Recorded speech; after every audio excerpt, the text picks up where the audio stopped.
To First Alert Weather Extra, everyone. I'm First Alert meteorologist Tania Michelle on a lovely Memorial Day evening. Yes, this morning has been crazy, hectic, all of the above. Still many people dealing with power outages across the country. As we take a look at the next big thing here, you'll see the severe storms are still impacting parts of the southeast. Severe storms across South Alabama and South Georgia. But the good news is Central Alabama we finally get a break. We're seeing some partly cloudy to mostly clear skies for your night tonight. An isolated shower over southeast central Alabama, but most of us dry and going to stay that way for the rest of your evening. We'll continue to dry out tonight with cooler air filtering in for our area, north and west wind. It's not really cooler air, more like drier. So we'll start to see more comfortable humidity levels as we bring in the day tomorrow. Look at those temperatures, upper 80s and still low 90s across parts of central Alabama, 90 degrees in Tuscaloosa. A little bit cooler north and east, 78 for my friends in Cherokee County. We've got a wide range of those temperatures, even in the upper 70s in parts of Clay County where some heavy rainfall pushed through. So a little cooler there, but most of us are still very hot, humid, and matter of fact, a little breezy too. We've got winds out of that north and west at about 5 to 15 miles per hour. An occasional wind gust this evening might peak up to about 20. So just keep that in mind. The good news is tomorrow is going to be a lot better. A look at that pool forecast for your Tuesday. Temps in the upper 80s. By 6 p.m., mid 80s, mostly sunny skies and looking a lot drier too. As we look ahead to the next big thing, first I want to show you Tuesday. Here's a look at those Tuesday daytime highs, okay? 80s and maybe some low 90s south and west. It's going to be a hot day, but less humid. So that's the good thing. Lots of sunshine before the next big thing. We could see some rain and storms in our forecast by the middle and end of the work week. We start with Wednesday, 7 a.m., seeing some cloudier conditions around, maybe a few showers, but definitely around by the evening and nighttime on your Wednesday. Could see an isolated storm in this or widely scatter activity as we bring in your early Thursday morning, just around 5 a.m. And then we catch some breaks Friday with some possible rain and storm chances around as we bring in the weekend. So that's a look at the next big thing. Of course, the good news is a lot more comfortable. So for your Wednesday, Thursday, and Friday, after that northwest wind filters in, will be a lot less humid across central Alabama. But the weekend, humidity levels rise again, and we may start to feel more humid outside. But as we talk about and continue to talk about the impact storms left across Alabama this morning, meteorologists Matt Daniel and Mickey Ferguson join us now for an in-depth look at the storm system. Well, early on this morning, we had a line of severe storms that came through our areas, numerous severe thunderstorm warnings, at least a few tornadoes in Alabama. Yeah, it kept us pretty busy this morning. Sure did. I know you were busy early this morning tracking those storms. You were a big help. Thank you. Yeah, so we're a team. Hey, we've got to look at that radar from this morning. There were several tornado warnings that the Huntsville Weather Service issued in parts of northeast Alabama. Had a little bit in northeast Coleman County. What was it, shortly before 4 a.m., right? Yeah, 3:30 to 4 a.m. and then it expired. But then we had those numerous severe thunderstorm warnings, and that's where we really saw the damage in our area. Yeah, that one warning that went through Shelby County, those storms really intensified as they moved south of 2059. Those warnings had 60 to 70 mile per hour wind gusts, and not sure if we saw that. Still getting more information. These are some of those preliminary wind reports. I looked at some of the OBS, 39 in Birmingham, Alabaster 38, but definitely would not surprise me if we saw 50, 60 in some of those isolated spots, because we have a lot of issues with trees down. And these are a look at those power outages earlier this morning at 8:40. That's a lot of people without power. I think at one point Shelby County even got up to 38,000 people without power, but that is what affected most of our area. Jefferson and Shelby County saw the brunt of it, but 7,000 in Tuscaloosa County as well, and 4,000 it looks like in the St. Clair, Talladega. But that is a lot of power outages. It is, and I always want to give a shout out to all those people working on this holiday, and whenever there's power outages, restoring it. It's a lot of hard work, and they put a lot of time and effort into it. And we got a lot of rain. There were some dry spots, though, like Pickens and parts of Tuscaloosa County didn't receive as much in the way of rain, but lots of rain along 59, north and east of Birmingham, 2 to 3. We had that flash flood warning earlier in parts of St. Clair County. And St. Clair and Calhoun had a flash flood warning till 9:30 this morning, but fortunately those waters have subsided. We've got some pictures in. This is coming in from Curtis and Amy Turner in the Woodstock area, down tree there. Yeah, and this is a very common occurrence. We had this tree, looks like it snapped at Shades Mountain Randall Allen sent this in, showing that particular photo there. And here's a video of that's a mess right there, Mickey. Yeah, a lot of folks having to clean up, just not something you want to have to do on Memorial Day. But the good thing about this, if there is a good thing, is there weren't as many people on the roadways. We didn't have the rush hour traffic this morning. There weren't any school buses going. So all this occurred while, fortunately, a lot of folks were not on the roadways. Yeah, and thanks to Don and Judy for sending this in from Moody. And we got another photo. This is in Alabaster. Once again, trees just getting snapped from those strong winds and heavy rain. And I mean, it was pouring here on top of Red Mountain when those storms moved through. So if you've got some photos from the storms this morning, feel free to submit them through the WBRC First Alert weather app. But the good news is we can breathe a sigh of relief after those storms have moved out, and this week's looking relatively quiet. It really is. Looks like smooth sailing for the rest of the week. And now back to more of Weather Extra. And heading now to the Norwood neighborhood of Birmingham after lightning damaged a home on Norwood Boulevard. Neighbors called 911 to report a fire at around 6 a.m., but the family wasn't home at the time. There's now a hole in the roof leading to the kitchen where there's significant damage. And in Alabaster, this was the damage along County Road 26. You can see trees and power lines down along the roadway. It made it difficult for a commute this morning. And in Helena, storms causing a power outage across the whole city and leaving damage to a few homes, including downed trees. Our Shelby County reporter Ajane Robinson tells us more about how crews worked hard to get things restored.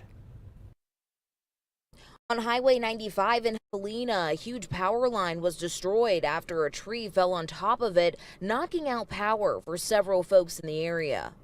All the roads in the city are slowly beginning to open back up. At one point, we had 4 closures of the major roads that came through due to down trees and down lines. Thankfully, through the fire department's help and Alabama Power's assistance, we've been able to get those roads cleared up. Officers in Helena say luckily they had extra personnel on shift to help with directing traffic and keeping you safe. Public safety is our #1 priority, so we want to make sure that the main roads are clear and safe and passable, and then we work our way into the neighborhoods, making sure that the individual houses are safe from power lines or trees that have fallen. I also reached out to the Shelby County EMA for an update on damages and outages around the county. Nothing significant here in Shelby County. There are several trees on homes, but no injuries reported as of yet. EMA Director Michael Asdell asked that you be patient during this time.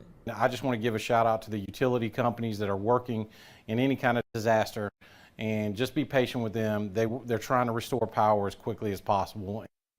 The Shelby County EMA and the Helena Police Department ask community members to stay up to date with alerts, as well as check on power outages in your area. You can find the link on their website. But in 30 seconds, we take a check on radar, plus an update at those power outages across central Alabama, and bring you more information about the anniversary of the Centerville tornado. We'll be right back. You're watching First Alert Weather Extra.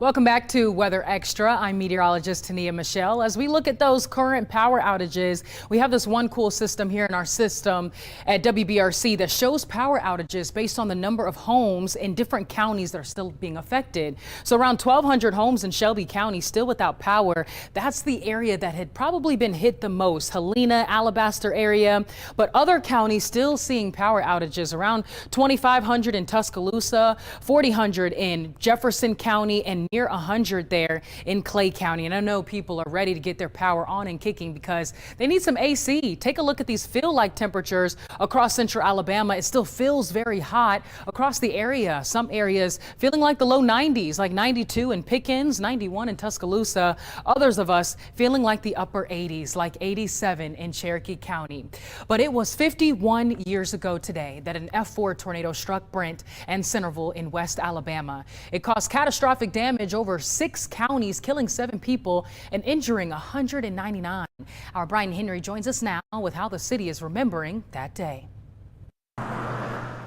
Brent, Alabama is a quiet town, quietly celebrating Memorial Day and always remembering what happened here 51 years ago with a marker not far from City Hall. Yeah, when that tornado hit, I was 14.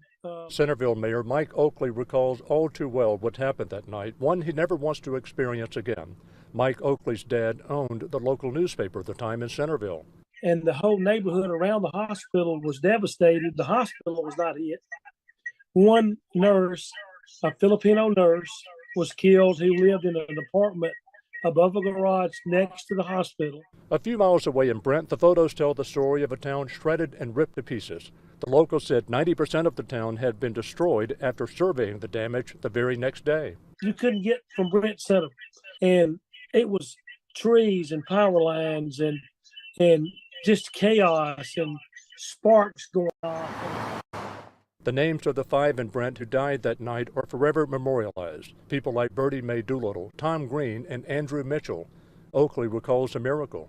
Dozens were spared in the nick of time at a local church in Brent. Because Jerry Power, former probate judge, basically was standing at the front door greeting people and saw it and heard it coming from Marion, from down Highway 5. And he said everybody in the basement. According to the National Weather Service at the time, the tornado remained on the ground for nearly 140 miles, struck 7 cities and 6 counties, 7 dead, 199 injured. And that night, Brent ceased to exist. But Brent bounced back from the rubble and has moved on while never forgetting the natives who died that night, remembering them as heroes. And Mayor Oakley also recalling that this event is what caused him to take weather seriously, as well as recognize the value of storm shelters and the importance of being weather aware. And we tell you guys all the time, stay weather aware and alert. But taking you across the country now to Texas, where severe storms left at least 6 people dead, with the death toll expected to rise. Authorities in Cook County also saying that at least 60 other people were injured. Strong winds destroyed or severely damaged cars, homes, and businesses. Crews are continuing their search and rescue efforts despite the significant damage. And in Oklahoma, a tornado striking the Claremore area early Sunday morning. The National Weather Service issuing the tornado warning just after 11:30 p.m. on Saturday. Strong winds damaged structures, caused down power lines, and even made some roads non-accessible. After storms moved out of the area, at least 7,100 people were without power. And in Missouri, families are beginning the cleanup process after a tornado brought damage to a neighborhood after this weekend's severe storms. Laura Barzewski has more. Lisa Arndt says she and her family were having a laid-back evening Sunday at home when powerful storms tore through the Melville area. All of a sudden, my husband screamed, "Run!" and we grabbed the dog and ran down to the basement. But before that, I saw the water swirling around and hitting our window, and all the leaves and tree branches and just kind of swirling around our house. This tree was snapped in half and tossed onto the road near Morningdale Place and Valleyside Lane. A lot of trees in this neighborhood. It's a beautiful place, but yeah, it's a mess right now. And the mess only gets worse as you drive down Morningdale. These 2 neighbors had some of the worst damage. A garage destroyed on one side, and the entire left corner of the home next door was brought down to the ground, tearing up their backyard and bringing down the power lines. Katie Piles lives across the street. And then we heard a woof against the house, and then all the doors opened because of the air pressure inside. We ran to the basement. After it passed and the rain was still coming down, everyone came out to check on their neighbors. And everyone's okay, healthy. The fire department came, checked and made sure everyone was okay. And the damage didn't stop there. Even further down the street, shingles were peeled off roofs, car windows were broken, more trees came down, and random things were picked up and thrown into people's yards. I've now inherited a kayak, so whoever is missing an orange kayak, they can come get that. Arndt says it's a miracle no one was seriously hurt. We were singing Send Me an Angel by the 80s band Real Life, I think it was, yeah. And I truly believe that we had an angel wrap their wings around our home. Well, don't go anywhere. We take a look at your forecast for the upcoming week, as well as bring you a moment of science about the world's whitest paint. Stay tuned. You're watching First Alert Weather Extra.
Welcome back into Weather Extra, everybody. Here's what I'm tracking as we conclude and get ready for the end of your Memorial Day. An isolated storm throughout this evening still cannot be ruled out. I do think we'll stay more on the drier side. A lot of that wet weather happened for your early evening, late afternoon. As we approach your Tuesday, we should see dry, sunny, very hot conditions, upper 80s tomorrow, great pool day, but then we could see some storms and showers Wednesday night and into your early Thursday morning. But looking at our First Alert Sky Vision camera, this is Pinnacle Motorsports in Bessemer. Beautiful conditions. Notice it's a little breezy out there. We're seeing those leaves blowing in, well, the trees blowing in the wind. But look at those winds around the 5 to 10 mile per hour mark coming from the north and west, but temperatures still hanging on in the upper 80s, dew points in the upper 60s. As we look at central Alabama, seeing major improvements, but other areas across the southeast still getting slammed with severe storms, heavy rainfall, frequent lightning, especially in South Georgia. Severe thunderstorm warnings impacting areas in the southern parts of Georgia and south parts of Alabama. But for us forecast here at home, we get a break. We're going to get a break tomorrow too. A beautiful day and gorgeous day to get outdoors. Current temps in the 70s for areas farther east to the 80s for our central Alabama counties, and even low 90s south and west. 91 in Pickens, 90 degrees in Tuscaloosa. Here's a look at those winds. Still a little breezy. Winds out of the north and west about 5 to 10 miles per hour with gusts occasionally up to 20. As we conclude your Memorial Day, we will still see that isolated rain and storm chance, but mostly dry. We bring in your 9 o'clock hour, mostly clear skies to partly cloudy skies later on tonight. Temperatures overnight dropping into the upper 60s, but through 1 a.m. finishing out your Monday with temps mainly in the 70s. As we look at the next 24 hours, still can't rule out an isolated storm chance mainly south and east central Alabama, but major improvements for majority of your night. And really, tomorrow's going to be gorgeous. Get outdoors. This weekend, though, we start to see another rain and storm chance in the forecast. Very minimal to widely scattered at this time. 9 a.m. on your Saturday if you plan on enjoying the Alabaster City Fest. This is June 1st at the Thompson High School out in Alabaster. 9 a.m. low 70s. Beautiful day, but there is a rain and storm chance. You could see overcast skies by the afternoon and evening hours. But highs this weekend in the 80s, so a beautiful time to get outdoors. This weekend, there is a rain and storm chance down at the Gulf Coast, so just keep that in mind if you have any plans on heading down to the beach. Looking at that 7-day forecast, we're going to be pretty quiet this week. Minus that minimal rain and storm chance, that's really about it. And then this weekend, so please make those outdoor plans. Enjoy those 80s. We'll be back in the upper 80s as we start early next week. But in this week's Degree of Science, meteorologist Camille Hawksworth interviews Andrea Fellecci, PhD student at Purdue University, who helped to create the whitest paint in the world. What makes this paint different from just your ordinary white paint? The average white paint is white because it reflects all wavelengths of light in the wavelength spectrum that we call the visible spectrum. So those are the wavelengths that we're able to see with our human eyes. However, the spectrum of solar radiation includes the visible spectrum, but it also includes ultraviolet wavelengths and near IR wavelengths. So while other white paint mostly reflects in that visible spectrum, so in our paint, we optimized it to be reflected in the entire solar spectrum of wavelengths. So all of the solar radiation gets reflected as opposed to just in those visible light wavelengths. Andrea, tell me, why do you think it's so important to develop this ultra white paint? There's been a lot of studies in all the different ways that we can kind of make small changes to combat climate change. And one of them, of course, is always how can we reduce CO2 emissions? How can we reduce energy usage? How can we also deal with heating effects of climate change? And this paint kind of addresses all of those things because with the cooling effects, it reduces the need for air conditioning from traditional technologies that require energy usage, often coming from fossil fuel sources, in an accessible form of a paintable material. And it also obviously provides cooling, so that's something that can also be used as rising heat happens throughout the world. Very cool there, but you're watching First Alert Weather Extra. After the break, we're going to be showing some of those viewer pictures that you have been flooding into our weather app. If you don't have it already, go download it, upload those photos so we can share them weekdays, 6:30 on Weather Extra. But don't go anywhere. We'll show them here right after the break.